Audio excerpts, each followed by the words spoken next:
Hello friends, അപ്പോൾ നമ്മൾ ഇന്നത്തെ വീഡിയോ എന്താണെന്ന് വെച്ചാൽ നമ്മൾ കാർ എടുത്തിട്ട് പുറത്ത് പോയാലും ഡോർ തുറന്നപ്പോൾ ഒരു കാർ വന്നിട്ട് അടിച്ച്. അപ്പോൾ ഡോറ് കുറച്ചങ്ങോട്ട് നീങ്ങിയിട്ടുണ്ട്. മാത്രമല്ല ഈ ഒരു വിടവ് കുറച്ചുകൂടി കൂടിയിട്ടുമുണ്ട്. അപ്പോൾ അതെങ്ങനെ റെഡിയാക്കാന്നുള്ള ശ്രമമാണ്. അപ്പോൾ നടക്കുമെന്നറിയില്ല. നേരെ വീഡിയോയിലോട്ട് പോവാം. പ്രശ്നം എന്താണെന്ന് വെച്ചാൽ ഡോറിന് ഇത്രയും ഗ്യാപ്പും വന്നിട്ടുണ്ട്. അതുപോലെ തന്നെ തുറന്നു കഴിഞ്ഞിട്ട് അടക്കുമ്പോൾ ഇങ്ങനെ മുട്ടുന്നുണ്ട്. അപ്പോൾ നമ്മൾ ഇതെങ്ങനെ ശരിയാക്കുമെന്ന് നോക്കാം. ബാക്ക് ഡോറിൻ്റെ വെജാവരി എന്ന് പറയുമ്പോൾ ഈ ഒരു ഭാഗത്തായിട്ട് ഉണ്ടാവുക.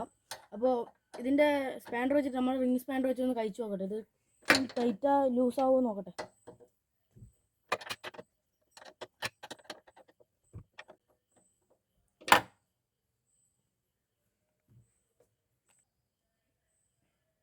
നമ്മൾ ഈ നെറ്റ് അയക്കുമ്പോൾ തന്നെ ഈ ഡോറ് ബാക്കിലേക്ക് പോയിട്ടുണ്ട്.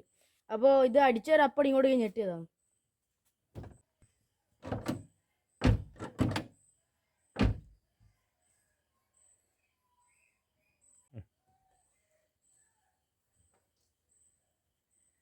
അപ്പോൾ ഇത് വലിയ പണിയൊന്നും വന്നിട്ടില്ല. ഇത് ചെറുങ്ങനെ ലൂസൊക്കെ തന്നെ കറക്റ്റായിട്ടുണ്ട്.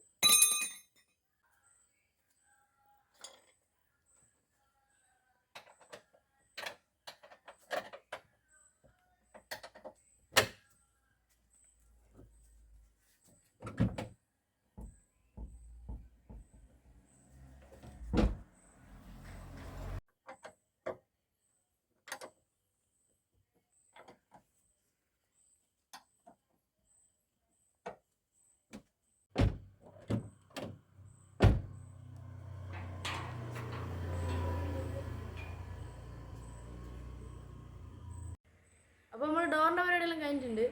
അത് സംഭവം എന്ന് വെച്ചാൽ അത്ര വലിയ റിസ്ക്കുള്ള പരിപാടിയൊന്നുമല്ല. മാത്രമേ ഇങ്ങനത്തെ ആർക്കെങ്കിലും പ്രശ്നം വന്നിട്ടുണ്ടെങ്കിൽ അതൊന്ന് ചെയ്തോട്ടെ എന്ന് മാത്രം വിചാരിച്ചിട്ട് വീഡിയോ ഇടുന്നതാണ്. ഇതിൻ്റെ വെച്ചാൽ നെറ്റ് ഊരുമ്പം തന്നെ സാധാരണ ലെവലാവും. പിന്നെ അതിൻ്റെ ഒരു ഗ്യാപ്പും കൂടി നോക്കിയിട്ട് നമ്മളൊന്ന് ടൈറ്റാക്കി വെച്ചാൽ മതി. അപ്പോൾ ഇന്നത്തെ വീഡിയോ ഇത്ര മാത്രമാണ്. നമുക്ക് അടുത്ത വീഡിയോ അടുത്ത ദിവസം കാണാം. ബൈ.